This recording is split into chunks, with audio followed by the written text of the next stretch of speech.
Muy buenas tardes, ¿cómo están? En unos segundos más iniciamos este webinar sobre IRP, rentas y ganancias de capital.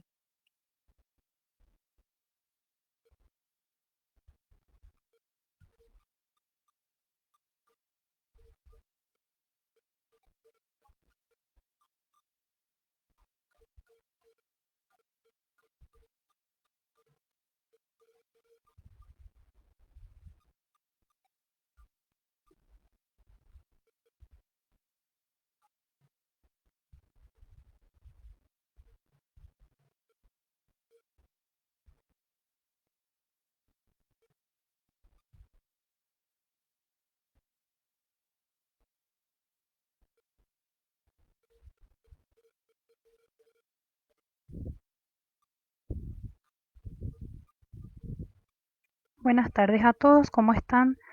Yo soy Rosana Mena del Departamento de Procedimientos. Un placer compartir esta tarde con ustedes. Vamos a estar hablando sobre rentas y ganancias de capital.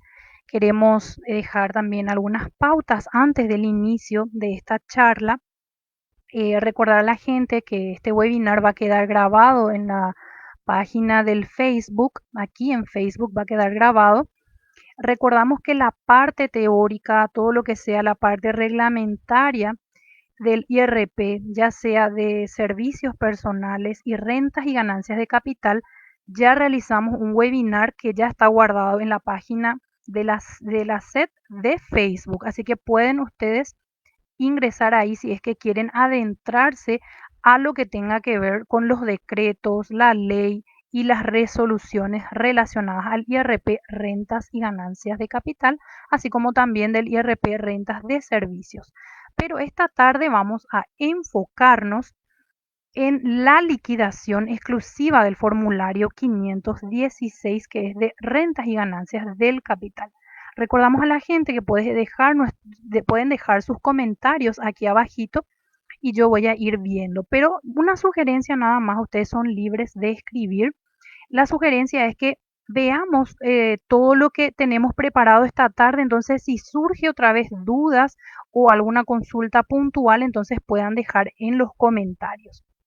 Algo muy importante también es recordar a la gente que es recomendable utilizar auricular para poder escuchar mejor las charlas, porque muchas veces si uno está desde un celular en un ambiente muy abierto, probablemente pueda parecer que no se está escuchando bien, así que recomendamos el uso de auricular. Antes de que podamos avanzar con la liquidación del formulario, brevemente voy a realizar recordatorios teóricos y normativos para poder aplicar también y que ustedes puedan comprender mejor cómo se llena este formulario. Estamos entonces con nuestro taller del impuesto a la renta personal que, como ustedes sabrán, con la ley 6380 se dividió en dos partes, ¿verdad? Tenemos un impuesto que es el IRP, pero por renta de servicios personales, yo tengo que realizar una tarea y en contraprestación me tienen que pagar. Entonces, eso es un impuesto. Eso no vamos a tocar hoy, así que no vamos a estar respondiendo preguntas relacionadas a servicios personales porque este webinar se va a enfocar a rentas y ganancias de capital. Y ahí muchas personas, ¿verdad? Van a consultar, van a querer saber qué es lo que es el impuesto, qué son las rentas y qué son las ganancias de capital. En primer lugar, vamos a aclarar que el IRP, rentas y ganancias de capital, grava las rentas que son de fuente paraguaya y las rentas y ganancias del capital, excluidas las que están gravadas por el IDU. Es decir, que si ustedes reciben algún rendimiento que ya está grabado por el IDU, evidentemente ya no va a estar grabado por el IRP. Entonces, eso también es lo que nos quiere recordar aquí esta lámina. Es importante recordar a la gente eh, que en las rentas y ganancias de capital, todo lo que tenga que ver con dividendos, utilidades y excedentes está grabado ya por el IDU. Pero hay algunos que no están grabados por el IDU, como es el caso de los dividendos, utilidades y excedentes en carácter de accionista o de socio de las sociedades simples. o puede ser también de cooperativas y todo eso. Entonces, en ese caso sí va a estar afectado por las rentas y ganancias de capital. Bueno, entonces para recordar un poquito qué son las rentas, ¿verdad?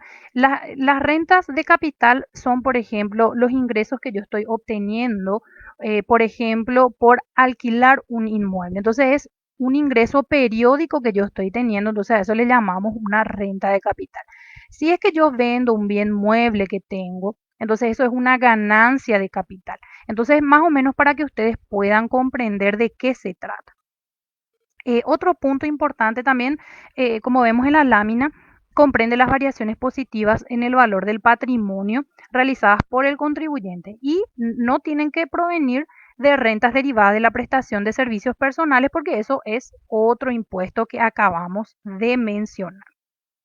Bueno, entonces si ya tenemos estos conceptos básicos de qué es una renta y una ganancia de capital, entonces sí podemos avanzar a la liquidación. Pero también quiero recalcar algo muy importante que es con relación a en qué casos yo me tengo que inscribir en este impuesto y en qué casos no estoy obligado. Bueno, en nuestra ley, nuestro decreto y sus reglamentaciones establecen ciertas reglas en las que en algunos casos se van a aplicar retenciones, es decir, se designan agentes de retención para que ya retengan este impuesto de rentas y ganancias de capital al afectado. Entonces, ¿qué pasa en esos casos? Yo no necesito inscribirme. ¿Por qué? Porque ya me facilita la SED designando estos agentes de retención y ellos son los que van a retenerme ya a mí el impuesto, entonces yo ya no me veo obligado a inscribir. Vamos a poner un ejemplo. Si yo vendo un inmueble y me voy ya a la escribanía, ya se ejecutó todo el pago, entonces el escribano ya me va a retener a mí el IRP. Entonces, en ese caso, yo me tengo que inscribir por rentas y ganancias de capital, es la pregunta. No, no hace falta. ¿Por qué? Porque a mí ya me retuvo alguien el impuesto. Entonces, ya no hace falta que yo liquide. Ahí tenemos que tener en cuenta entonces nuestro comprobante de retención como respaldo. Así que ese es un buen ejemplo del caso que no aplica que yo me inscriba por ese motivo eh, a este impuesto a la renta personal de rentas y ganancias de capital.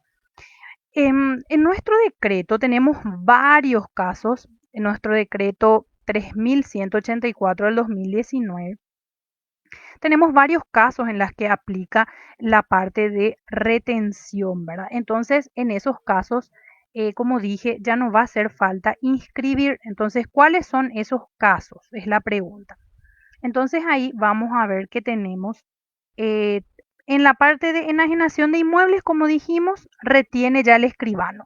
En el caso de que yo de una enajenación de inmueble, pero a través de administradoras o loteadoras, entonces en ese caso la empresa loteadora ya va a aplicar entonces la retención, entonces en esos casos tampoco yo voy a tener que inscribirme. Bueno, después otro ejemplo que tenemos es, por ejemplo, si yo voy a percibir regalías, también las entidades que pagan regalías aquí en Paraguay, entonces van a tener que retener ese impuesto. Entonces, en ese caso, tampoco me tengo que inscribir. Resumen de la película, porque como les dije, no queremos adentrarnos en la parte teórica que ya tenemos grabado en otro video. Entonces, todo lo que a mí ya me retuvieron, no hace falta más informar en el formulario 516. La obligación de rentas y ganancias de capital es 716 y el formulario es 516. Entonces, aquí vemos el formulario, la parte del encabezado es igual a todos los formularios impositivos donde están los datos del RUC, el dígito verificador, la razón social, en este caso sería siempre nombres y apellidos, ¿verdad?, de las personas físicas afectadas a este impuesto. Recordemos también que esto afecta a las personas físicas, también en algunos casos, ¿verdad?, algunas sucesiones. Bueno, entonces, si a mí me retuvieron, no hace falta que yo me inscriba, salvo que aparte de lo que a mí me retuvieron, yo realicé otra actividad por la cual sí estoy obligado a presentar esta declaración.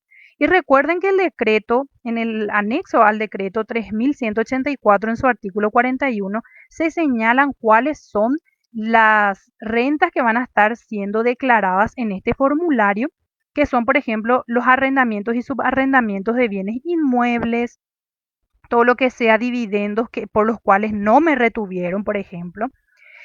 Pueden ser la parte de regalías cuando son obtenidas del exterior, porque ahí tampoco no hay un agente de retención. Entonces, en ese caso, si yo percibo como no hay un agente de retención, yo mismo voy a tener que estar declarando eh, por el porcentaje correspondiente que vamos a ver más adelante. Y, y también me dice que en este formulario tengo que declarar las enajenaciones de bienes muebles. Ahí es otro punto, perdón, hay otro punto que hay que mencionar respecto a los bienes muebles, porque si ustedes se fijan, tenemos un artículo en la ley en donde se mencionan cuáles son las exoneraciones del IRP. Entonces ahí entre esos tenemos que las rentas y ganancias del capital derivadas de la venta de inmuebles por expropiación, por ejemplo, no está luego grabado, está exonerado, mejor dicho, del impuesto, de este impuesto.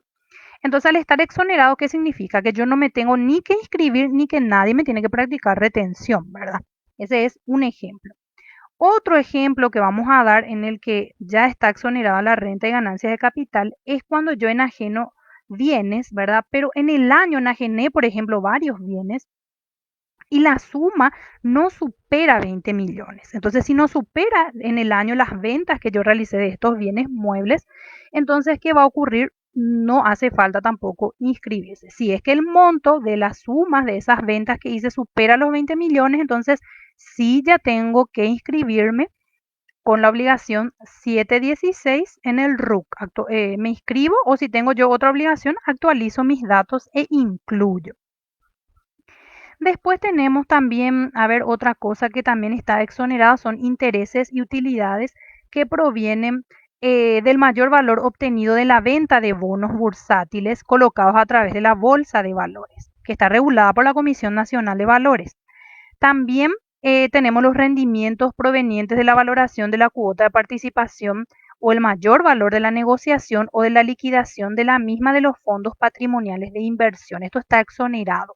También los intereses, rendimientos y las utilidades que provienen por la negociación de títulos y valores a través de la bolsa y los intereses y comisiones o rendimientos por depósitos o colocaciones de capitales en entidades bancarias y financieras. Así que, pero siempre que estén regidas por la ley 861, que es la ley de bancos, así como cooperativas, en cooperativas y mutuales que realicen actividades de ahorro y crédito.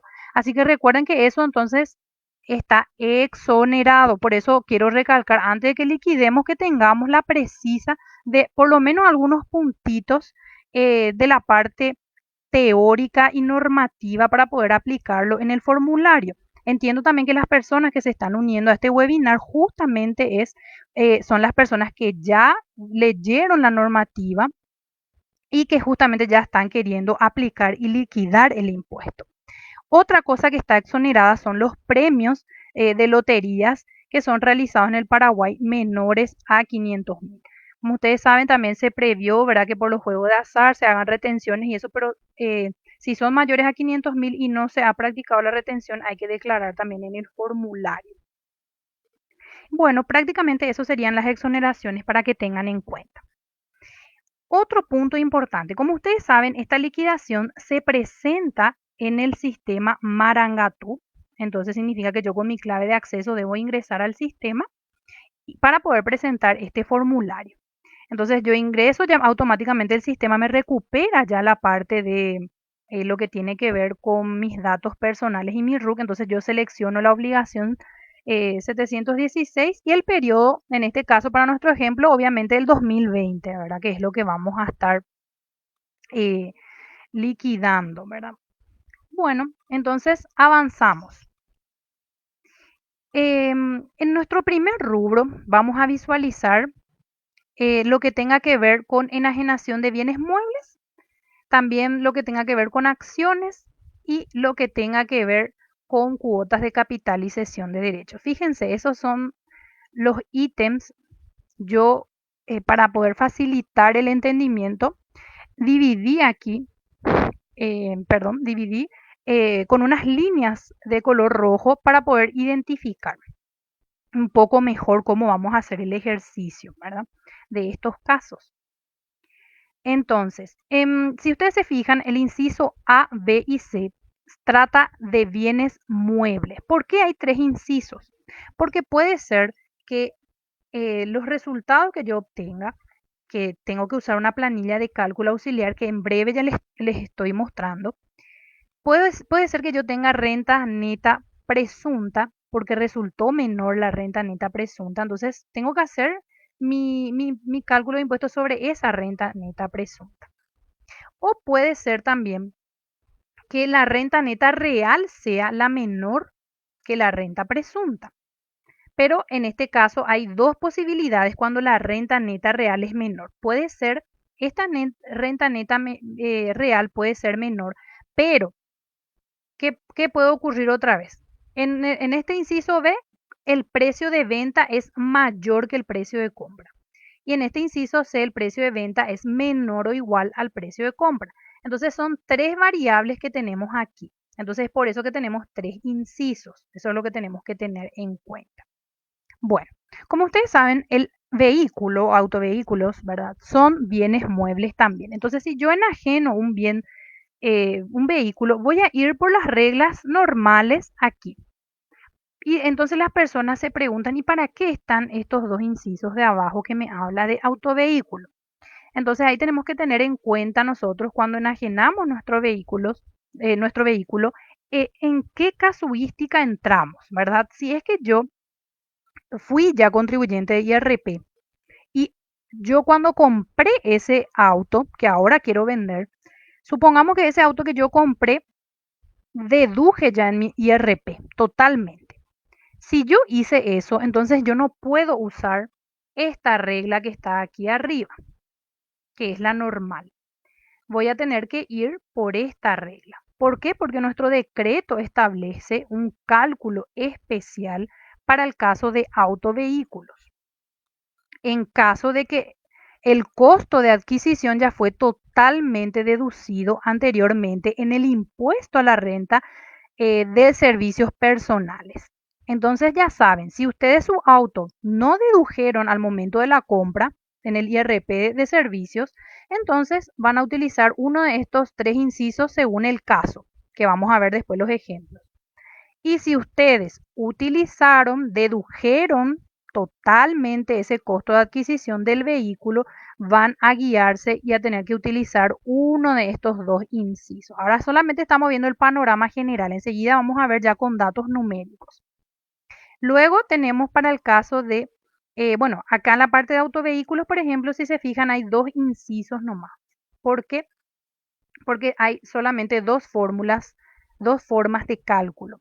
En el caso de que el precio de venta es mayor que el costo deducido, se va a usar esta fórmula que está aquí, costo deducido más el resultado del precio de venta menos el costo deducido por el 30%.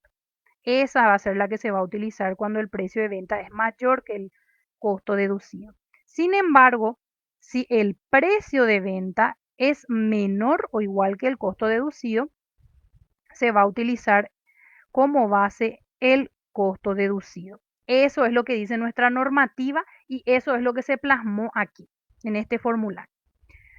Ok, luego tenemos las acciones que tienen la misma lógica que bienes muebles. Puedo tener renta neta presunta, fue la que resultó menor. La renta neta real resultó menor, pero el precio de venta es mayor que el precio de compra. En este inciso H, también la renta neta real resultó menor, pero el precio de venta es menor o igual al precio de compra. Entonces es la misma cosa. Y si se fijan para cuotas de capital y cesión de derechos, la misma cosa. Es lo mismo. Ahora, la gente va a preguntar, por las dudas voy a recalcar esto también para que manejen un poco los conceptos. ¿Qué es una renta neta real y qué es una renta neta presunta? La renta neta real, ¿cómo se obtiene? La renta neta real es lo que el beneficio que yo tuve, ¿verdad? Descontando ya el precio de compra o los gastos. Entonces, ¿cómo se obtiene esta renta neta real? Restando el precio de venta que yo tuve, siempre vamos a hablar excluido el IVA, y le restamos a este precio de venta el precio de compra con los gastos que están relacionados a una de las casuísticas, ¿verdad? Entonces, renta neta real es precio de venta menos precio de costo, por eso se llama real, porque es la realidad de lo que ocurrió, lo que vendí menos lo que compré. Sin embargo, en la renta neta presunta, lo que se hace es la administración establece un porcentaje de presunción de ganancia que es del 30% sobre el precio de venta. Entonces, ¿qué va a hacer acá nuestro formulario? Nosotros vamos a cargar el precio de venta y el precio de compra y me va a determinar cuál es la renta menor, si me salió la menor la renta real o la renta neta presunta. Pero para poder hacer todo esto, eh, se estableció una planilla de cálculo auxiliar que es la que se utiliza, que está aquí. Una pregunta recurrente también de la gente es que eh, las personas dicen que esta planilla está en el sistema Marangatú, pero eso no es así, eso queremos aclarar bien. Lo único que está en el sistema Marangatú es el formulario que vimos recién, que es el formulario 716. Para poder llenar y cargar ese formulario 516, es que nosotros vamos a necesitar esta planilla de cálculo. En todas las partes de esta charla, cuando vamos a hablar de esta planilla, en rojo luego vamos a ver el título donde va a decir planilla de cálculo, para no confundir con el formulario. Bueno, esta planilla está disponible en la página web, en la sección de formularios, donde está también el modelo de formulario del 516. Esta planilla de cálculo está en formato Excel. Significa que ustedes pueden descargar en su escritorio, en el escritorio de sus equipos, y pueden agregar las filas según el caso. Pueden agregar filas a cada cuadro que está ahí previsto. ¿Por qué justamente se subió esto a la página, esta planilla de cálculo? Porque hay personas que van a necesitar hacer este cálculo porque van a tener muchos bienes que son enajenados o muchos alquileres que están haciendo de varios inmuebles. Entonces, por eso es que necesitamos esta planilla. O, evidentemente las personas, ¿verdad? Que tengan una sola enajenación o el alquiler de un solo inmueble no van a tener mucho inconveniente porque van a tener un solo caso. Pero nosotros igual vamos a mostrarles aquí cómo se utiliza esta planilla de cálculo que nos va a servir para poder liquidar en el formulario. Entonces vamos a ver este caso en el que yo tengo varios bienes que yo vendí. Aquí vemos, por ejemplo, en este cuadro 1, como vimos en el rubro 1 del formulario, tenemos bienes muebles, cuando enajenamos bienes muebles, acciones, cuotas y cesión. Entonces vamos a tener varios tipos de bienes acá. Entonces para filtrar podemos acá filtrar solamente los bienes muebles. En este caso yo ya filtré los bienes muebles que enajené. Aquí en esta columna se coloca el tipo de bien, la fecha en que enajené, la identificación del adquirente, que es el RUC, ¿verdad? Y el nombre o razón social del adquirente. El RUC o acá el número de cédula, ¿verdad? En caso que no sea contribuyente el adquirente. Bueno, ¿qué pasa? Tengo que cargar el precio de venta y el precio de compra. Yo solamente me preocupo en llenar estas dos columnas, la columna 1 y la columna 2. Precio de venta y precio de compra. El resto, esto que está aquí, ya me va a calcular la planilla Excel y me va a indicar dónde tengo que cargar en el formulario. ¿Está? Así que vamos a empezar haciendo el ejemplo despacito para que podamos comprender. En primer lugar, tenemos una enajenación que es de 2 millones. Vendí un mueble por 2 millones, pero que yo había comprado por 700.000. Para todos estos datos son irreales a modo de ejemplo nada más. Entonces, 2 millones menos 700.000 me da 1.300.000 de renta neta real. Esto ya me calculó solo ya la planilla. Yo solo cargué estos dos datos. Y La renta presunta lo que hace es 30% por este precio de venta, que es 2 millones, por 30% me da 600.000. Entonces, ustedes ven la renta neta real y la presunta. ¿Cuál es la menor?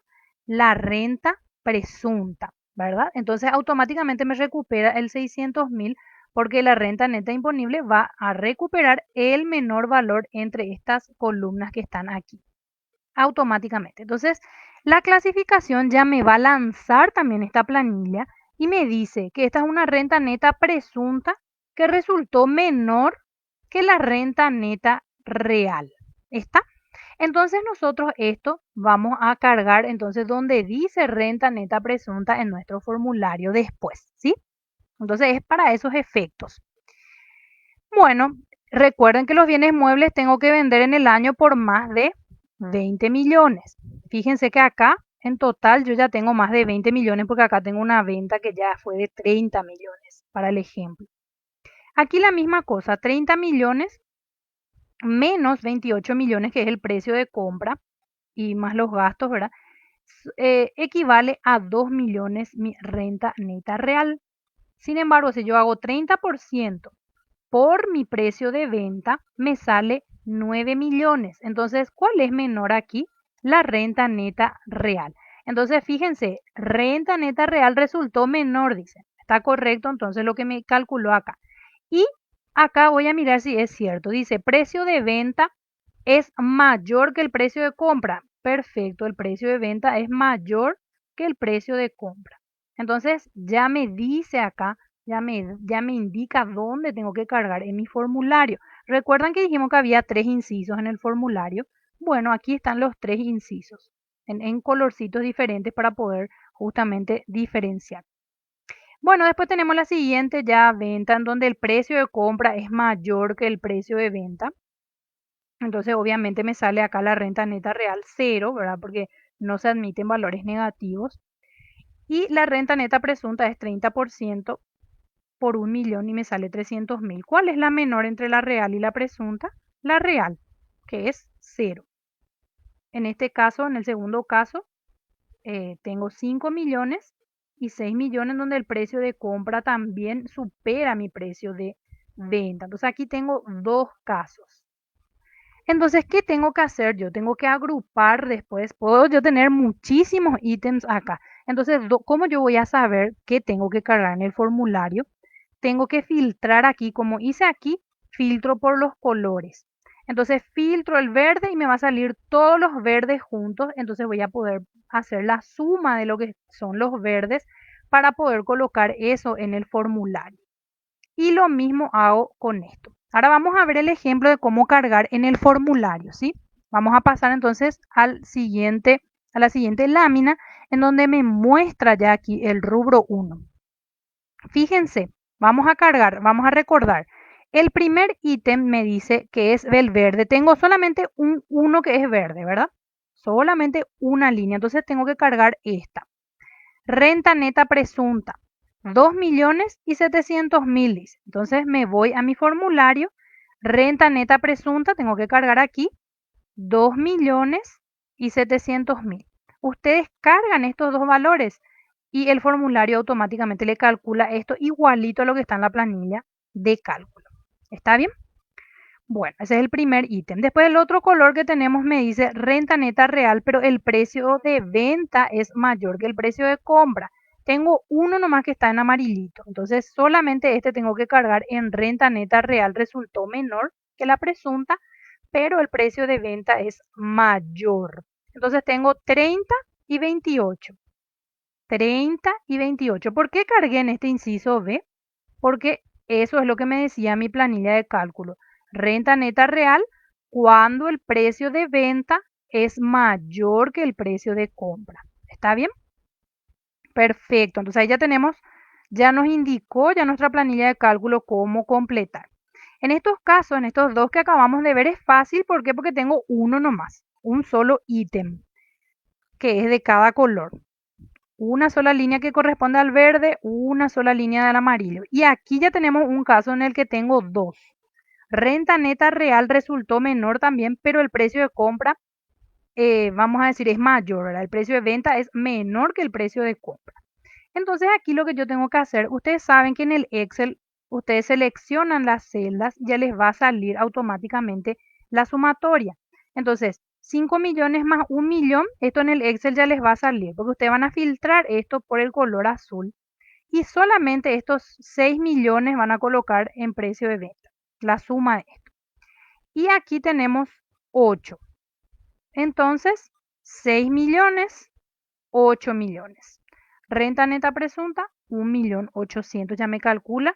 Y la renta real es cero, entonces mi renta neta imponible es cero. Así es como se debe utilizar la planilla de cálculo para poder cargar en este formulario.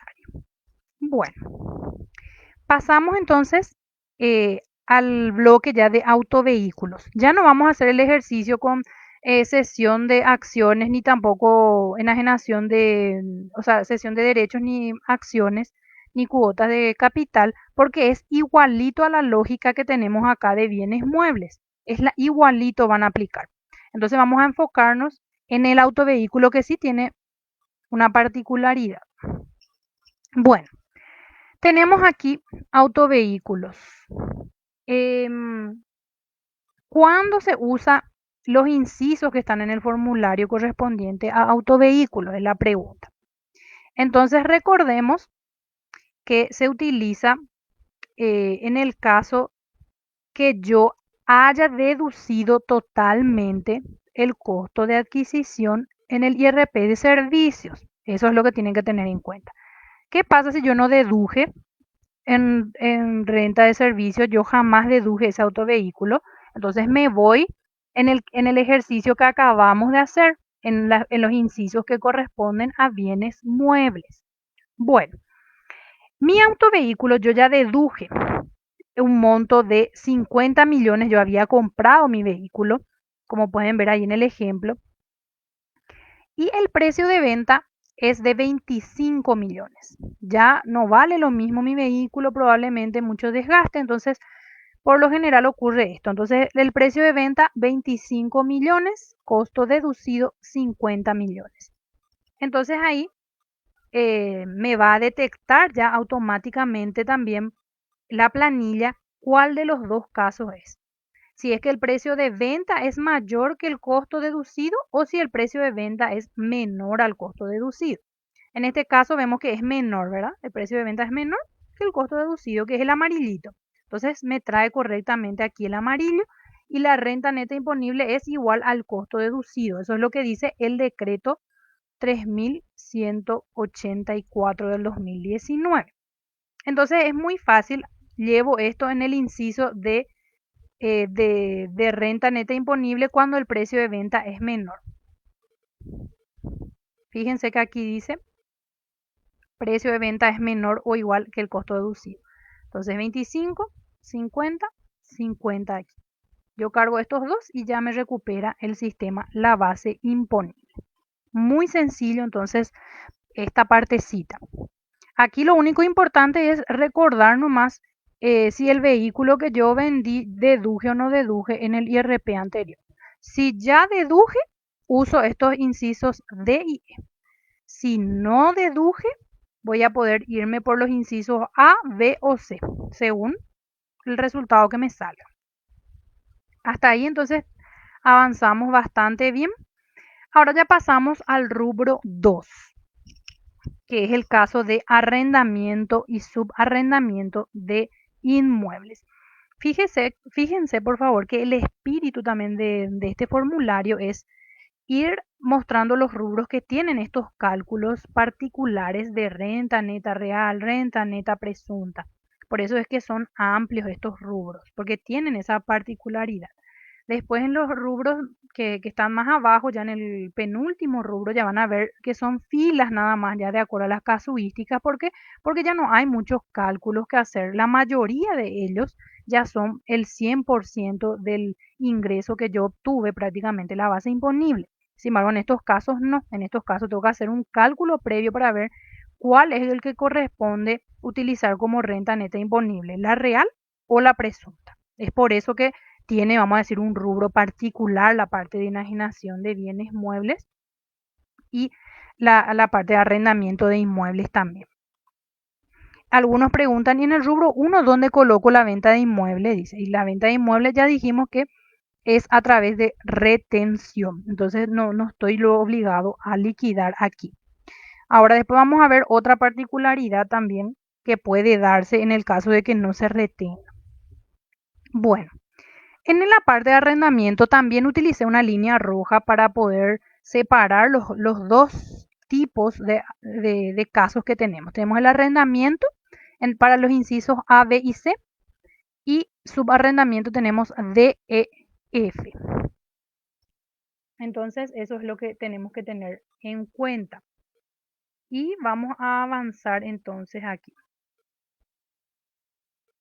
Fíjense que en la planilla de cálculo auxiliar aquí lo que hay que tener en cuenta, también se usa el tema de la renta neta presunta o la real, igualito a lo que vimos con la enajenación de bienes muebles. Por eso no repito esa parte porque es igual.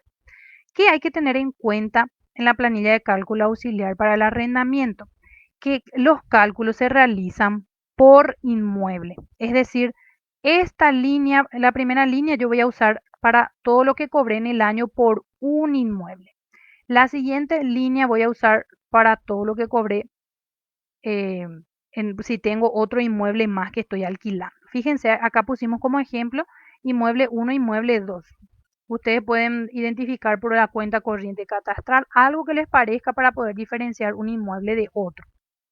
En este caso, para el inmueble 1, yo en el año tengo un alquiler, un contrato de alquiler que es mensual. Entonces, fíjense, tengo 12 cobros que realicé en el año, desde enero a diciembre. Entonces, si mi alquiler para este ejemplo es de 1.000.000 mensual, entonces yo tengo 12 millones en el año por alquiler. Entonces, precio del arrendamiento, todo ya estamos hablando excluido el IVA acá. Entonces coloco 12 millones. En esta parte colocamos los datos, ¿verdad?, del arrendatario, ¿verdad?, que son justamente informativos. Entonces, esta planilla de cálculo, repito nuevamente, por si haya personas que se están uniendo, no se presenta en el sistema. Es un cálculo auxiliar por fuera que te ayuda a declarar en el formulario 516 y esta planilla lo que tengo que hacer es guardar nada más en mi archivo tributario para tener de referencia a todos los cálculos que hice. Bueno, en caso que la administración me solicite. Precio del arrendamiento, entonces 12 millones. La normativa dice que yo, para obtener la renta real, tengo que restar los gastos directamente relacionados a la generación de la renta. Entonces, todos los gastos que tuve en ese año por este arrendamiento, voy a sumar aquí. Entonces, 12 millones menos lo que tenga que ver con todos esos gastos, voy a tener mi renta real. En este caso es 7 millones. Y para el caso de alquiler, la normativa establece ya un 50% de renta presunta. Entonces, 50% por el 12 por 12 millones, perdón, 6 millones tenemos de renta presunta. ¿Cuál es la menor aquí? La renta presunta. Entonces automáticamente ya me recupera la renta presunta como mi renta neta imponible. ¿Qué es la renta neta imponible? Sobre la cual se va a calcular el impuesto. Entonces, renta neta presunta resultó menor. Ya me recupera. Fíjense, yo puedo tener miles de inmuebles que estoy arrendando. Entonces, yo lo que tengo que hacer es filtrar por color y sumar todos los que son del mismo color aquí para poder liquidar en el formulario. Bueno, después tenemos arrendamiento de inmueble 2. En este caso, eh, mi renta neta real resultó, vamos a decir, menor que la renta presunta. ¿Por qué? Porque tuve bastante gastos también. Entonces 2 millones nomás fue mi renta neta real. Sin embargo, la renta neta presunta me sale 12 millones. Entonces yo voy a utilizar la menor, que es la renta neta real, 2 millones. Renta neta real resultó menor que la renta presunta y el precio del arrendamiento es mayor, dice, que los gastos. ¿Ok? Entonces ya tengo que completar el inciso de mi formulario donde dice renta presunta, coloco estos dos datos y en donde dice renta neta real, que donde el precio del arrendamiento es mayor, coloco estos dos datos. Así que vamos a colocar 12 millones y 5 millones en renta presunta. Acá está.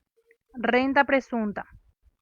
12 millones, 5 millones. Automáticamente ya me calcula estos datos,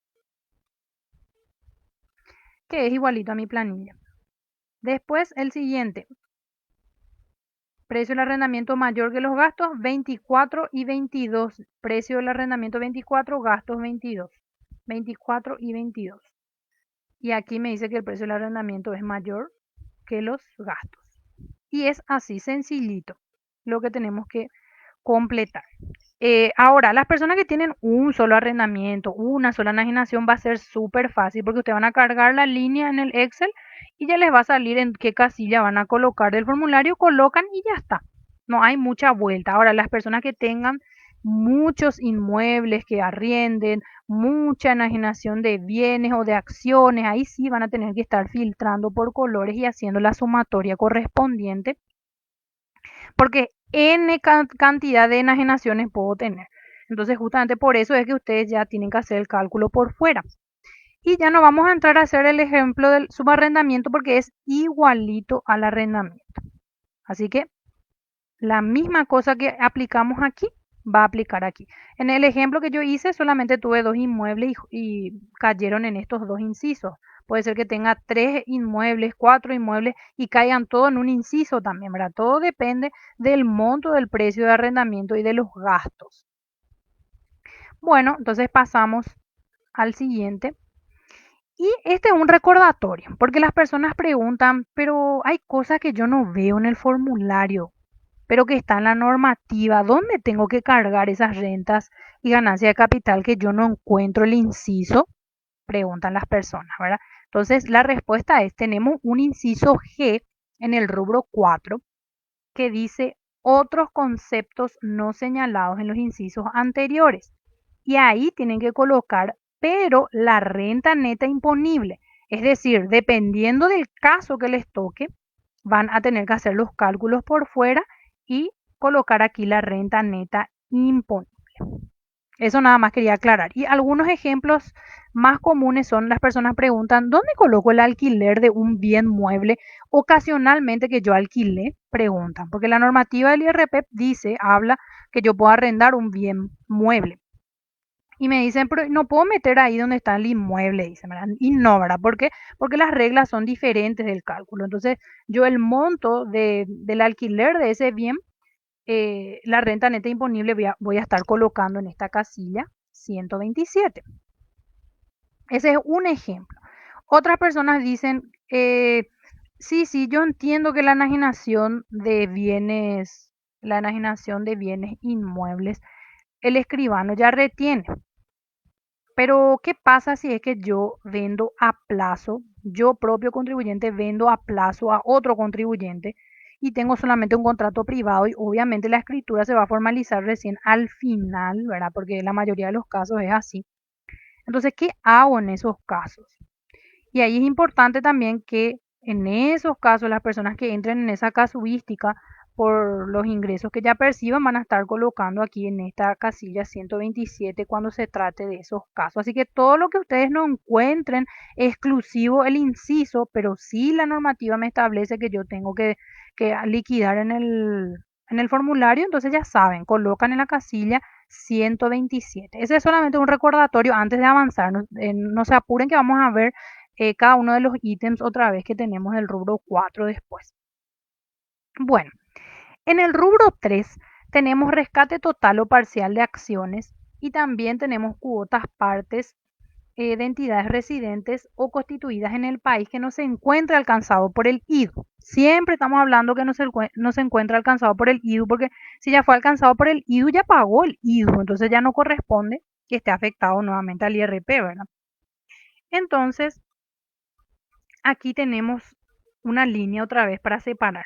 Por un lado vamos a hacer lo que tenga que ver con acciones, que va a ser el inciso A y B, y por el otro lado vamos a tener el inciso C y D, en donde vamos a estar viendo lo que tenga que ver con las cuotas partes, que es la misma cosa. Nosotros en nuestro ejemplo vamos a hacer uno nomás para mostrar también el del rescate de acciones.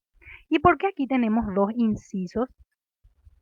Porque la normativa me dice que sí o sí la renta imponible es igual al importe del rescate menos el costo de las acciones o de las cuotas. Así nomás se hace el cálculo de la renta imponible. No es como los anteriores que vimos que tiene una renta real y la presunta y hay que elegir la menor. No es así.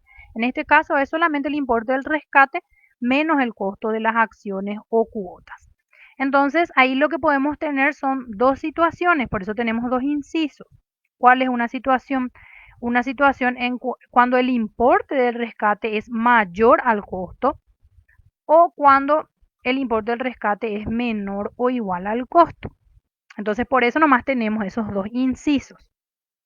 Bueno, avanzamos con nuestra planillita. ¿Cómo tengo que hacer? Coloco acá entonces el rescate, la fecha en que ocurrió, el RUC de la empresa y la razón social de la empresa que está afectada, vamos a decir, y voy a poner aquí el importe del rescate. Coloco, este es el importe del rescate y el costo de las acciones es 50.000 en este caso. Como pueden ver, el importe del rescate es mayor que el costo de las acciones. Y aquí tenemos dos colores. ¿En cuál voy a colocar? En el verde, ¿verdad? Automáticamente ya me saca estos dos datos, la planilla. Solamente cargo importe del rescate, costo, me sale el resultado de la renta imponible que es 50.000, que es la diferencia entre estos dos, y ya me dice que la clasificación es el importe del rescate es mayor que el costo de las acciones. Entonces, ¿dónde coloco si es mayor que el costo? Dice, entonces coloco en el inciso A. Es así que opera la interacción entre la planilla y el formulario. Entonces, fíjense, ya me trae la renta imponible. Recuerdo que cada rubro va a tener un totalizador de renta neta imponible, como vimos ya en los anteriores rubros. Fíjense, aquí tengo un monto de 50.000. Entonces, después al final tengo que tener una sumatoria total de todas las rentas netas imponibles que calculé para poder sobre eso hallar el impuesto. Eso es nada más a modo de recordatorio, pero eso ya el sistema ya hace todo. Ustedes no se preocupen por los totales, ustedes siempre se van a preocupar en cargar los datos de los importes, ya sea de rescate o precios de venta y los precios de compra o los costos. Eso es lo que ustedes van a estar cargando. Los totales, subtotales ya realiza todo el formulario automáticamente. Y finalmente tenemos nuestro rubro 4, en donde tenemos otras rentas y ganancias de capital del ejercicio. Y en este caso vamos a tener los dividendos, que ya les expliqué justamente, los dividendos ya hay, la mayoría de ellos, dividendos, utilidades y excedentes ya están grabados por el IDU. Entonces, esos casos no aplican, ustedes no van a considerar aquí. Lo que ya fue retenido, eh, los que ya fueron retenidos por IDU, entonces ya no van a aplicar en este formulario. Pero ¿qué pasa con las sociedades simples? Las sociedades simples también deberían retener ya a sus socios, pero en cualquier otro caso donde no aplicaron la retención, vamos a estar colocando aquí. Yo contribuyente debo ser honesto y declarar lo que yo ingresé, lo que yo tuve de ingreso, ¿verdad? Y de renta neta imponible, que en estos casos ya es el 100%. Y recordamos que los excedentes de cooperativas, también las cooperativas ya retienen. Entonces, en esos casos tampoco hace falta que yo me inscriba en ganancias de capital. Bueno, ahora pasamos a la parte de regalías. Como yo dije, las regalías también ya aplica vía retención, pero como dije anteriormente, hay regalías que yo percibo del exterior. Entonces es un aprovechamiento parcial esa regalía en el país y en el exterior. Entonces ahí no hay un agente de retención porque la persona que me está pagando está en el exterior, ¿verdad?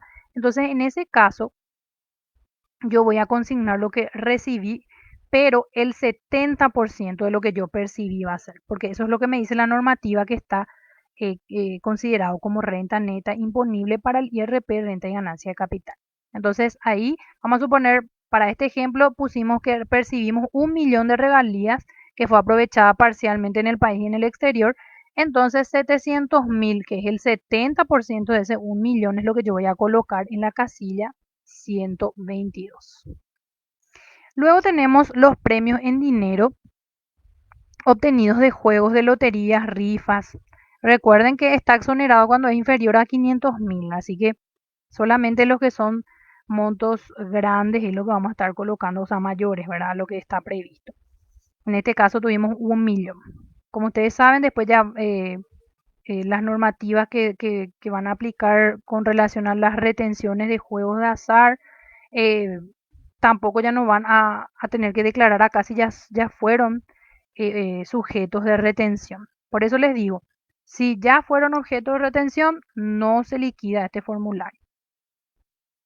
Incorporación de dinero sin contraprestación. Eso también es cuando, si yo tengo plata que alguien me da, por ejemplo, incorporación de dinero sin contraprestación, 500.000, para nuestro ejemplo.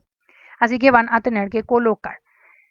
Y así es lo que tenemos otros ítems más, ya que son las rentas generadas por estructuras jurídicas transparentes, cuando ya no provienen, ya sea que provengan, ¿verdad?, de rendimientos financieros, intereses, valorización de los bienes y activos derivados de la ejecución del negocio fiduciario o de las inversiones realizadas, excluidas las rentas grabadas ya por el IVA. Así que eso van a colocar ahí, también las indemnizaciones en dinero que provengan de contratos de seguro de vida, prestaciones vitalicias y temporarias, porque eso es lo que establece el decreto. Y otros conceptos no señalados en los incisos anteriores, que es lo que ya mencionamos. Y ahí prácticamente, fíjense, tenemos el total y eh, todos los rubros tienen su total. Así que fíjense en el siguiente rubro del formulario, que es el rubro 5.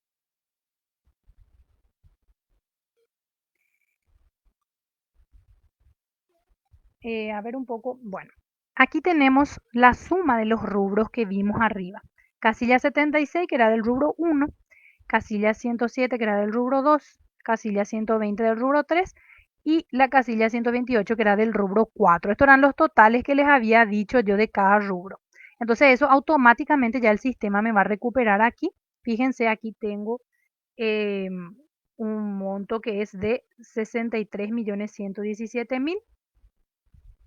Entonces, ¿qué me dice nuestra normativa? Que la tasa del impuesto es del 8%. Entonces, ahí calcula ya automáticamente y ahí ya tengo el monto a pagar a favor del fisco.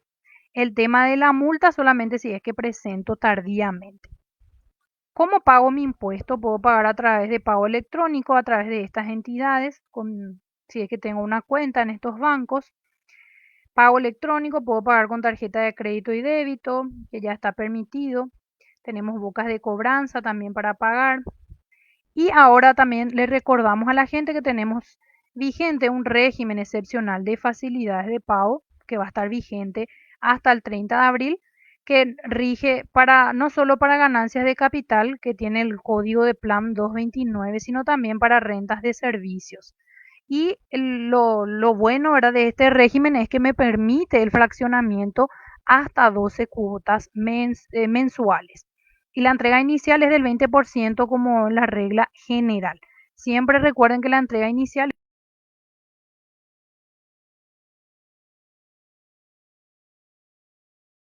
queríamos compartir hoy con ustedes. Espero que esto les haya ayudado también a poder liquidar el impuesto, para que puedan liquidar, mejor dicho.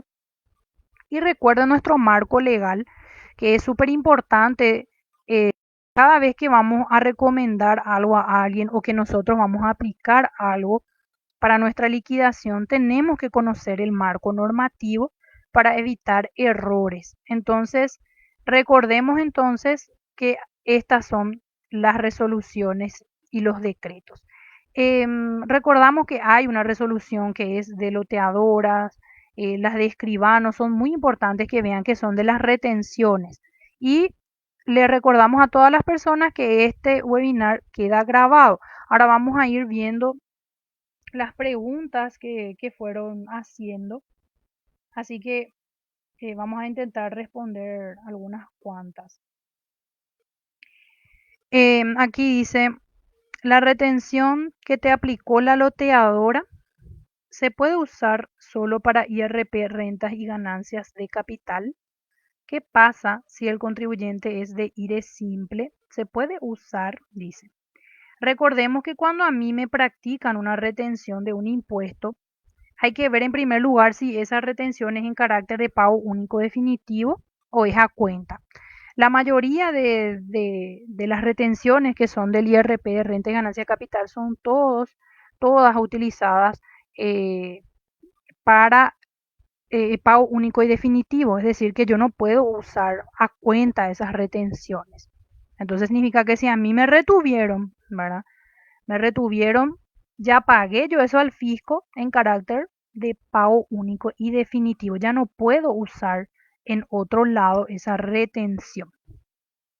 Y menos otra vez algo que tenga que ver con el IRP, imputar a un impuesto que es otro, que en este caso es el IRE simple que preguntaron, entonces eso no aplica. Aquí también hay otro tema, hay que atender mucho porque hay personas que tienen la actividad de alquiler de inmuebles y que no están cambiando todavía su obligación. Eso le recomendamos a las personas que están arrendando inmuebles, que cuando una persona es, eh, vamos a decir, arrienda su propio inmueble, estamos hablando de una persona física, la normativa dice que no puede tributar por las reglas del IRE simple o del IRR simple, que tengo que irme por las reglas del IRP, rentas y ganancias de capital. Salvo, ¿verdad? Que yo tenga una empresa unipersonal grande, ¿verdad? Donde forme parte del activo el inmueble y yo esté llevando por las reglas del IRE general. Eso sí es otra cosa. Ahí sí puedo irme por las reglas del IRE general. Pero si yo alquilo mi inmueble así nomás, no tengo una empresa unipersonal ni, ni forma parte, ¿verdad? De un activo de la empresa unipersonal, entonces yo me tengo que ir por las rentas y ganancias de capital. Entonces le pedimos a la gente que por favor actualicen, porque hay algunas personas que siguen estando con IRE simple o la mayoría con el IRE simple. Eso se tienen que cambiar al IRP, rentas y ganancias de capital. Y las personas que ya venían haciendo alquiler de inmuebles desde antes del 2020 ya, entonces a partir del 1 de enero de 2020 tienen que incluir esa obligación. ¿Por qué? Porque eso es lo que me dice la normativa, que no puedo tributar por el IRE simple. Otras preguntas muy frecuentes corresponden a pagos que las personas estaban realizando eh, en obligaciones equivocadas o en obligaciones que no correspondía y luego cambian las obligaciones. Recordemos que en esos casos existe la posibilidad de realizar la corrección de boletas de pago si es que esas obligaciones en las que pagaron ustedes ya no tienen, van a poder hacer la corrección de boleta de pago, pero recuerden que solamente se puede hacer esa corrección de boletas de pago si es que la boleta de pago no es mayor a 12 meses. Así que recuerden eso. ¿Cómo se hace? Es la corrección de boleta de pago. Presentan por correo, lean la RG 52 del 2020, van a ver los correos disponibles, presentan por correo el formulario 10 que ya va a estar firmado, debe estar firmado por el contribuyente, la cédula y todos los requisitos normales y el anexo en donde menciona la corrección. Eso también es una recomendación. Y si pasan los un año y hay un pago en exceso en la cuenta corriente de ustedes, va a ir ya por las reglas de repetición por pago indebido o en exceso, que va por la RG 26 del 2019. Así que a ella le respondimos a Carla que había preguntado eso. Bueno,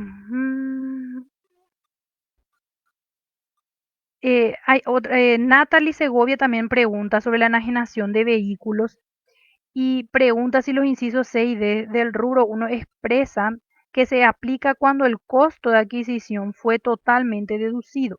Pero si el costo del vehículo fue parcialmente deducido, se debe completar en los incisos A, B o C o debe usarse los incisos, ¿cómo está? O debe usarse los incisos D y E. Y nuestro decreto aclara que solamente se va a usar esos incisos D y C y D, ¿verdad? Cuando sea completamente deducido el costo. Es por eso también que las personas tienen que ver si es que van a deducir todo o no lo van a luego a deducir para poder ir por las otras reglas. Después tenemos otra consulta. Em, mm, una persona que dice, ¿qué pasa si la persona se dedica a prestar dinero y se quiere inscribir, pregunta si entra en IRP rentas de ganancia de capital. Ahí el tema de prestamistas hay que ver bien, ¿verdad? Porque el BCP también está regulando varias actividades. Hay que ver un poco también el alcance de eso, de la actividad, si es lícita, no es lícita, para poder aplicar eso respecto a la parte de prestamista, porque si ya se va a constituir como una empresa unipersonal la persona para realizar esto y ya va a ofrecer, ya va a aportar capital y trabajo, ya le corresponde como una empresa, operar como una empresa unipersonal que ya iría por las reglas del IRE. Así que eso también le recomendamos a las personas, por más que tributariamente quieran inscribirse en el IRE como una empresa unipersonal, ver también esa parte legal con relación a lo que son los permisos en el BCP y los controles, ¿verdad? Después habla aquí, mm,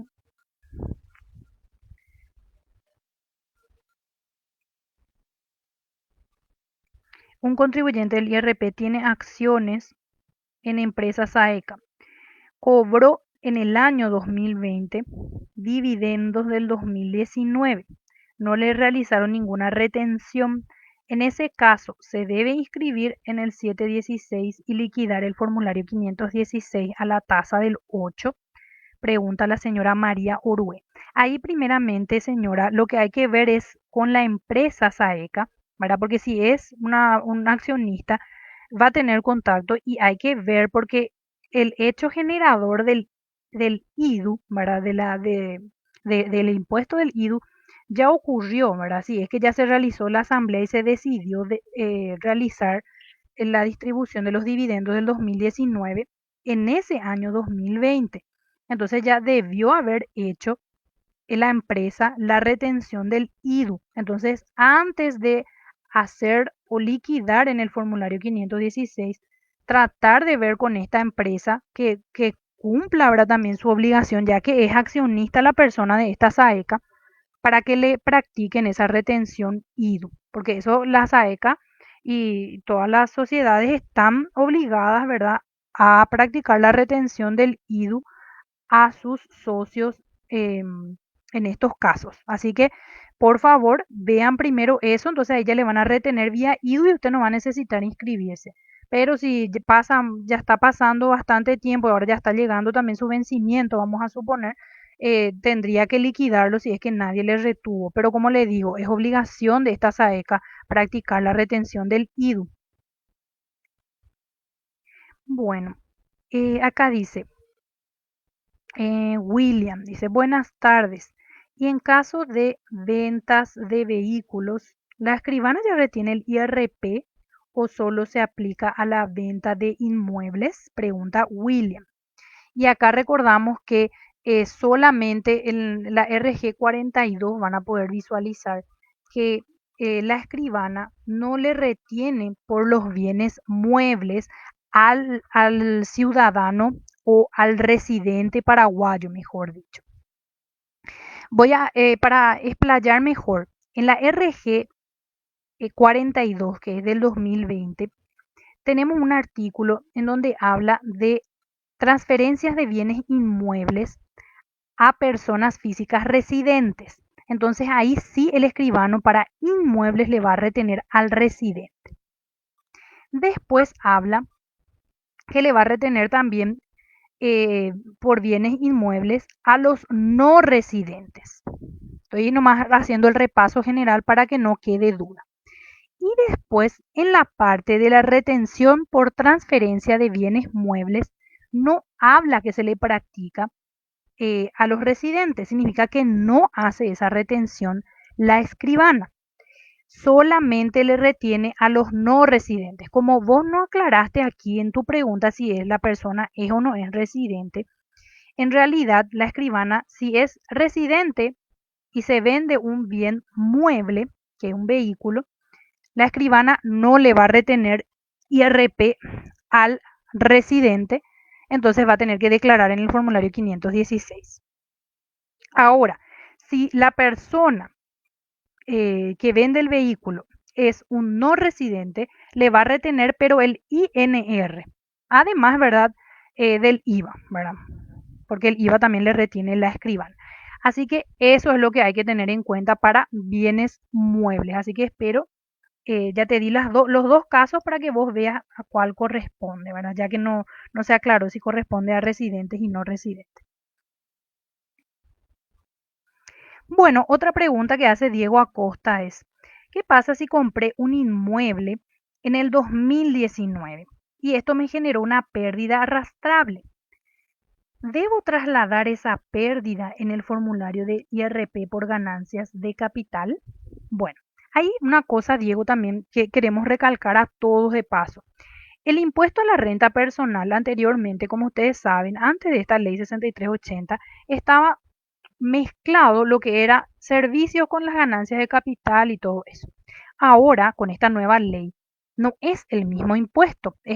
Tenemos un IRP de servicios personales y tenemos un IRP de ganancias de capital. Entonces nosotros una pérdida que viene de un IRP que estaba mezcladito, vamos a decir, los conceptos, no podemos luego arrastrar a uno de los dos IRP porque las reglas ahora son otras. Y la ley tampoco aclara que se puedan arrastrar las pérdidas correspondientes al IRP. Todo lo que sí se puede, la ley ya decía luego. Por ejemplo, los saldos que uno tenía en el IRASI, en el IRAGRO, eso sí te permite arrastrar, pero lo que tenga que ver con pérdida de IRP no. Y la pregunta, la gente dice, ¿por qué no? Y porque las reglas del IRP son diferentes. Y además no vas a encontrar tampoco en el formulario 516 un campo luego para poder colocar la pérdida que tuviste. Así que ahí espero haber respondido.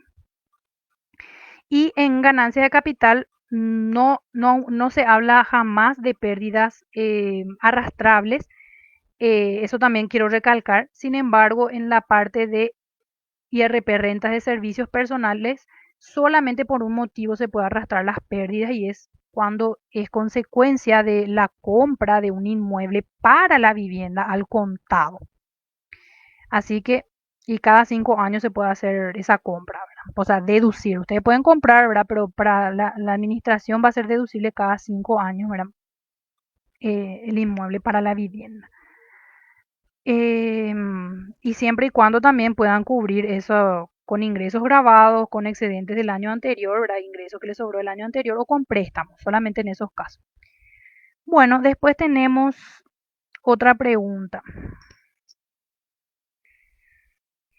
Acá pregunta, vamos a ver. Dice, Aima Morínigo, ¿por cuánto tiempo debo estar inscripto si se vendió un vehículo, pero la venta fue ocasional? Ahí vamos a recordar lo que dice nuestra RG 69.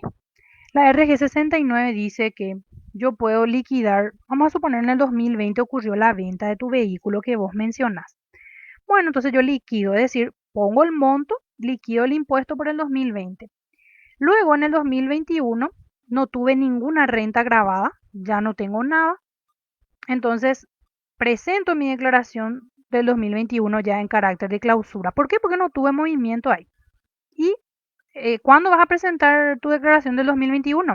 Ya puedes presentar el 1 de enero del 2022, ya puedes presentar vos porque vos ya sabés que no tuviste luego ningún ingreso. Marcas en carácter de clausura tu declaración del 2021 y das de baja al 31 de diciembre del 2021. Eso es lo que se puede hacer. Y te digo, justamente para ser un poco más explícito, te voy a mencionar lo que dice la normativa, en qué artículo está en la RG. En la RG 69 dice en el artículo, a ver un poco, lo que tenga que ver con rentas y ganancias de capital. Creo que en el decreto luego ya señalaba eso también. Vamos a ver, baja de la obligación en la RG 69, artículo 10 dice.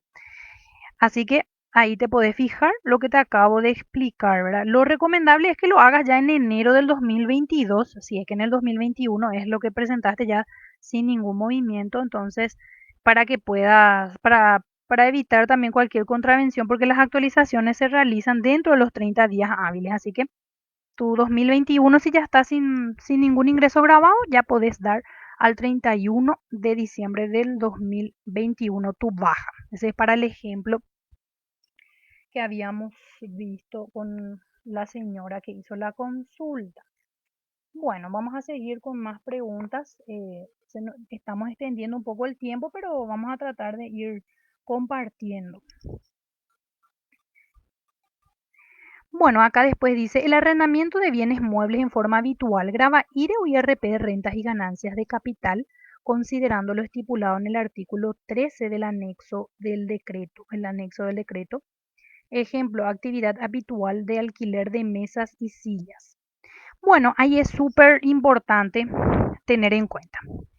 El tema de la habitualidad es súper importante para la empresa unipersonal, porque si ustedes se van al artículo tercero de la ley 6380, me habla de qué es una empresa unipersonal y menciona, ¿verdad?, que se trata de una persona física que realiza actividades, pero de manera organizada y habitual, dice, utilizando conjuntamente el trabajo y el capital. Entonces, si yo soy una empresa unipersonal, realizo en forma habitual la actividad de alquiler de bienes. ¿Por qué les digo que sí está afectado al IRE? Porque el artículo tercero señala en el numeral 3 del artículo tercero dice cesión de uso, arrendamiento y subarrendamiento de bienes como una actividad de la empresa unipersonal. Así que ya sabes, si es que vos te constituís en una empresa unipersonal, ya te puedes regir por las reglas del IRE. Y si es que vos, por ejemplo, sos un médico que alquila algún aparato así esporádicamente, entonces ahí sí te vas a ir por las reglas de rentas y ganancias de capital. Lo único que me dice la ley que tengo que recordar bien es para el caso de inmuebles, para el arrendamiento de inmuebles. Ahí sí la ley es tajante y señala, ¿verdad?, que yo no puedo eh, irme por las reglas del IRE simple o del RE simple para el tema del alquiler. ¿Entienden? Entonces ahí sí vamos a decir que es solamente por el IRP, rentas y ganancias de capital. Y si soy una empresa unipersonal que tengo vamos a suponer una despensa o algo o algún negocio, y tengo un inmueble también que forma parte del activo de esa empresa unipersonal, entonces me tengo que ir por las reglas del IRE general. Eso es lo que dice la ley y el decreto, ya haciendo la interpretación en conjunto. Bueno, ahora vemos otra pregunta. Vamos a ver.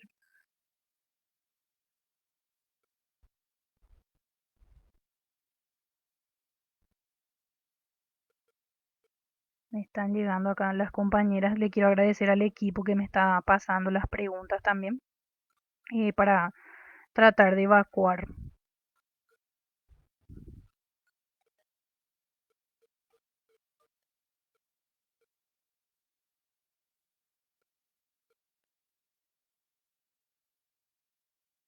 Bueno.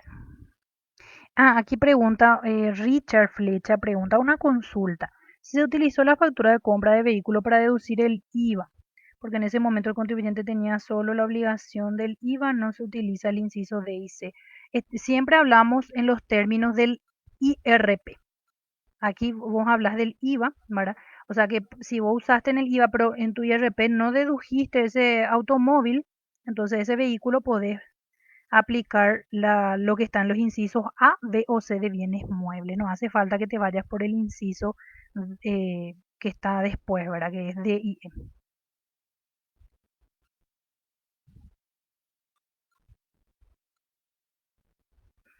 Después hay algunas personas también que objetan, ¿verdad? La parte de lo que está previsto en el decreto con relación al precio de venta de los vehículos cuando yo ya deduje en el IRP, ¿verdad? Y posteriormente vendo por un precio menor, ¿verdad? Entonces, muchas personas están preguntando por qué es que es sobre el costo deducido y justamente porque las personas ya utilizaron ese monto y ya dedujeron eso en el IRP de servicio. Entonces, es por eso que eh, que se, que, que se habrá establecido así, pero eso ya está en el decreto reglamentario. Después, mm,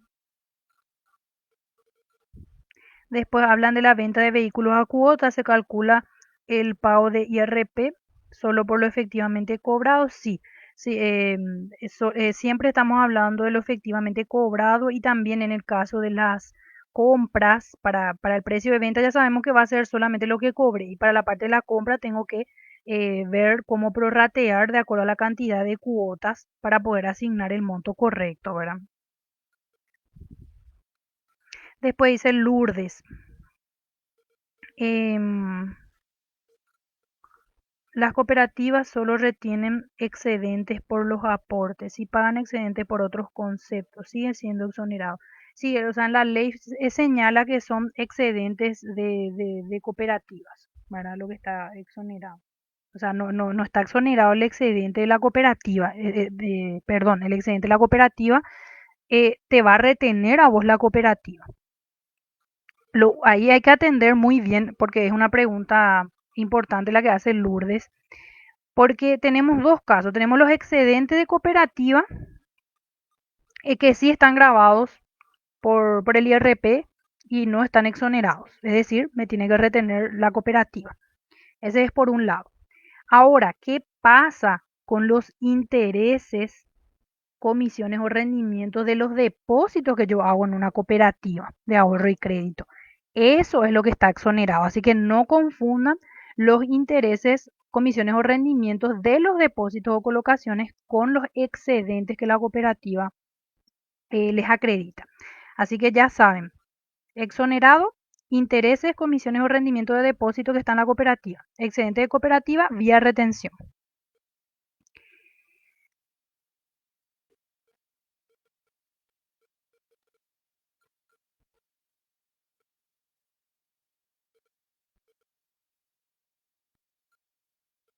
Bueno, después tenemos los casos en donde eh, quiero ir al decreto justamente para ver el tema de las enajenaciones que se realizan de los bienes muebles.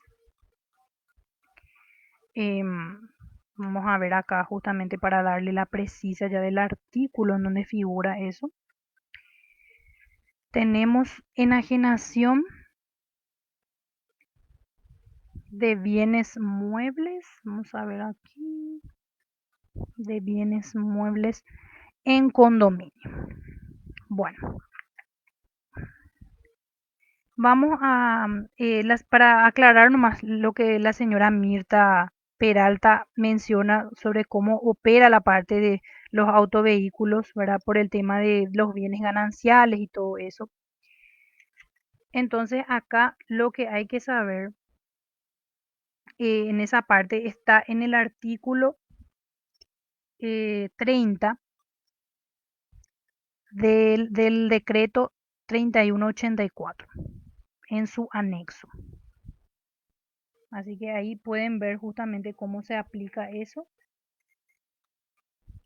Y a ver un poco.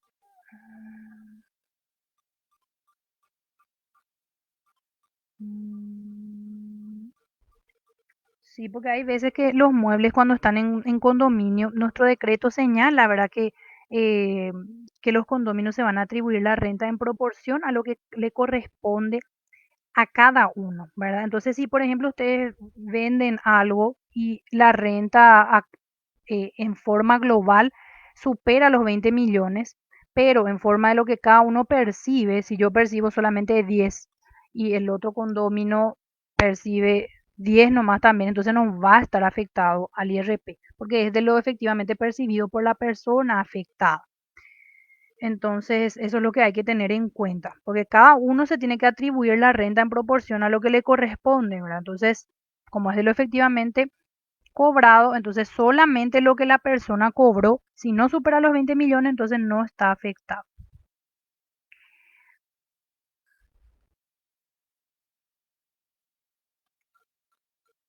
Bueno, después hay otra pregunta, Elizabeth Jiménez. Pregunta, voy a irme al formulario porque me está hablando de casillas, entonces va a ser mejor que veamos. Dice, si un contribuyente vende y adquiere un vehículo, pero el vendido no fue deducido en IRP de servicios personales, debe declarar dicha compra-venta en la casilla 14. Ahí estamos mezclando dos cosas. Por un lado tenemos la venta de un inmueble, de un vehículo, perdón, y por otro lado tenemos la adquisición de otro vehículo. Nosotros acá lo que estamos mencionando con rentas y ganancias de capital, lo único que aplica es la enajenación del bien mueble. Entonces, si es que yo enajené mi bien mueble, voy a colocar en la casilla, en uno de estos incisos, si es que yo no deduje al momento de la compra ese bien que estoy vendiendo. Y si después vos compraste otro, porque acá en la forma que pregunta dice que el contribuyente vende y después adquiere otro vehículo. Entonces, por la venta vas a usar estos incisos si es que vos tu costo de compra no dedujiste en el IRP renta de servicio. Vas a colocar acá.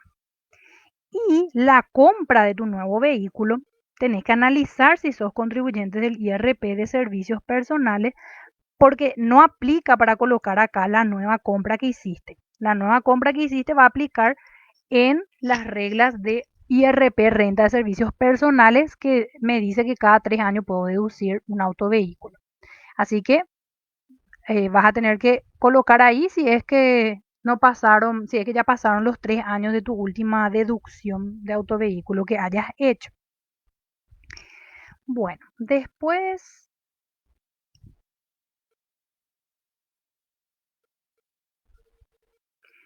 dice acá que hay una persona, Maura preguntó, que hay una persona que alquila una parte de su casa en forma anual y el cliente debe tributar el 8% del IRP renta y ganancia de capital.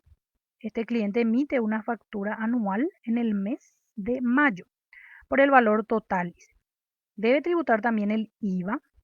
Bueno, como ustedes saben, ahí estamos viendo ya dos impuestos. El arrendamiento está grabado, del inmueble está grabado por el IVA y también por el IRP, rentas y ganancias de capital, en este caso porque es una persona física. Entonces va por la regla que explicamos recién. Así que sí, esta persona va a tener que emitir su factura con IVA, liquidar su IVA, ¿verdad? Mensualmente, ¿verdad? Por más que una vez nomás reciba el pago, ¿verdad? En un mes nomás liquide, eh, va a tener que liquidar el IVA y luego va a tener que declarar en IRP rentas y ganancias de capital en el rubro 2, que es la parte de alquiler. Así que Maura, esa es la respuesta.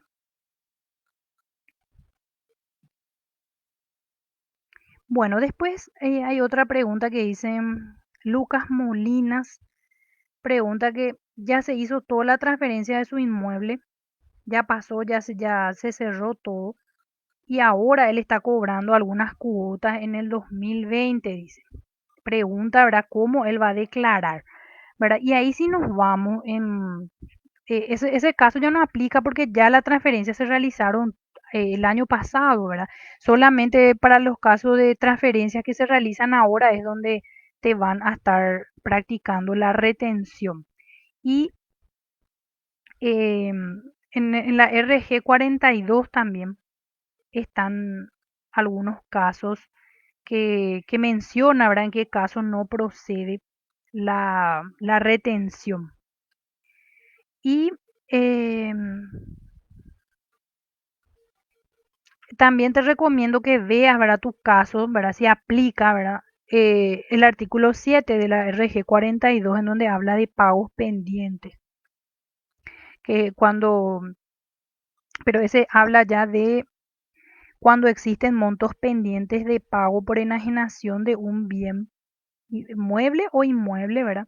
Que tuvo lugar antes de la entrada en vigencia de la ley. Dice que el notario y escribano deberá efectuar la retención establecida en los artículos 2, 3 y 4 de esta resolución 42 que estoy diciendo.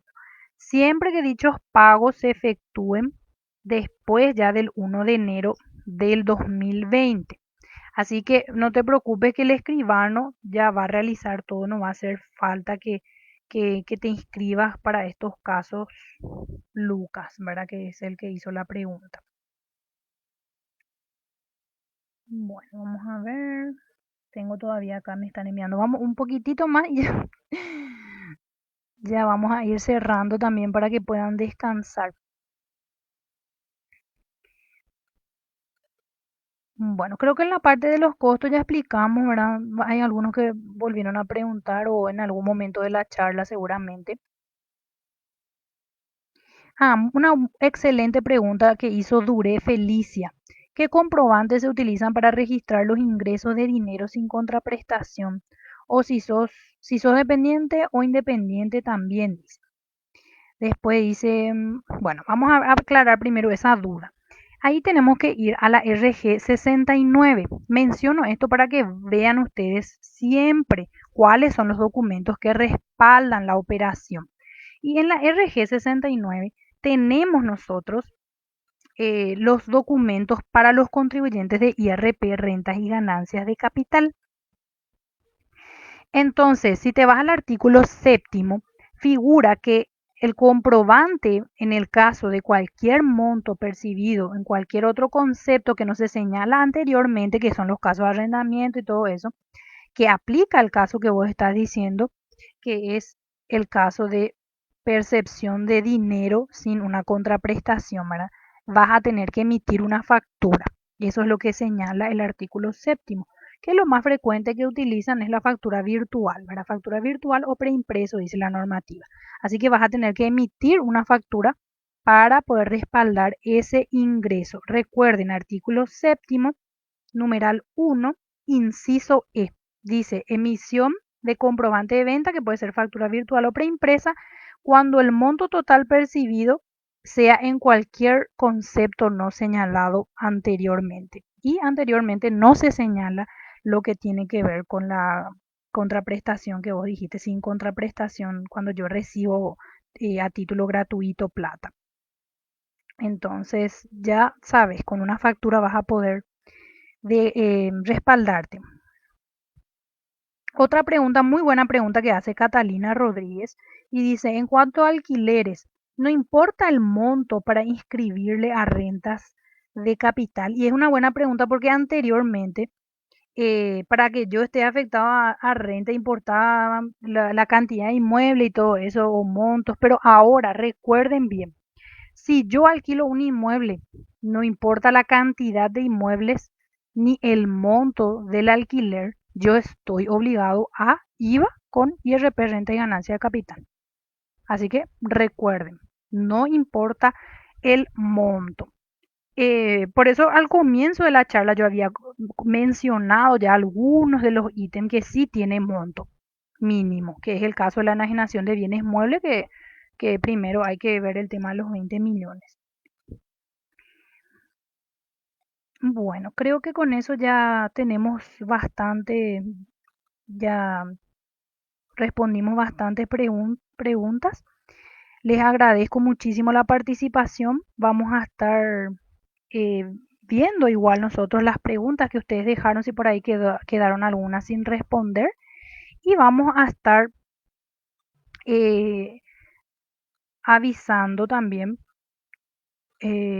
a través de la página web de la SED cuando tengamos nuestros materiales de preguntas frecuentes y vamos a tratar de ir respondiendo las preguntas que ustedes tienen y que son recurrentes o que causan duda para los contribuyentes, ¿verdad? Desde ya les agradecemos. Cualquier consulta que quieran hacer específica o puntual a través de Contáctenos, que es un enlace que está disponible en nuestra página web, pueden escribirnos y vamos a estar facilitándole las respuestas correspondientes, salvo que requiera ya una interpretación jurídica que deba ir ya al área jurídica. Entonces, eh, eso es lo que tenemos que tener en cuenta. Y para el caso creo que ahora me está llegando otra preguntita acá también. Un ratito voy a abrir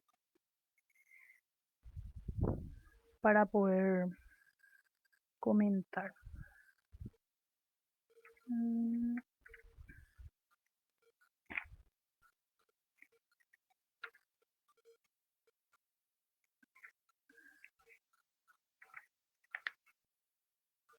Bueno, en la parte de arrendamientos acá, preguntan algunas personas también, los que están así en condominios, ¿verdad? O cuando son de varias personas. Ahí, ¿qué me dice la normativa? Esto va para Nilda, que fue la que hizo la pregunta sobre el arrendamiento de bienes. En el artículo 14 del anexo al decreto menciona que cuando existe condominio entre cónyuges o también o uniones de hecho respecto a un bien inmueble, uno de ellos, como contribuyente de IRP, deberá atribuirse la renta generada, deduciendo los gastos correspondientes. Así que esa es la respuesta. Hay que ver en la cabeza de cuál de las personas va a caer en el caso de que sea de cónyuges o uniones de hecho. Pero en el caso de que exista un condominio de varias personas físicas, que pueden ser los famosos hermanos, ¿verdad? Dice que será considerada una UPC, una unidad de producción conjunta. Entonces, esta unidad de producción conjunta van a aplicar lo que es las reglas del IRE general o del IRE simple. Eso es lo que dice el artículo 14. Así que cuando se trate de hermanos, cuando son varios hermanos los dueños del inmueble que quieren alquilar, no van a hacer IRP, renta y ganancia de capital, van a aplicar las reglas de la UPC, Unidad de Producción Conjunta, y tributar IRE general o IRE simple. Esa fue la última pregunta que me pasaron los compañeros, así que agradecida con todos y vamos a estar en contacto en otra charla seguramente.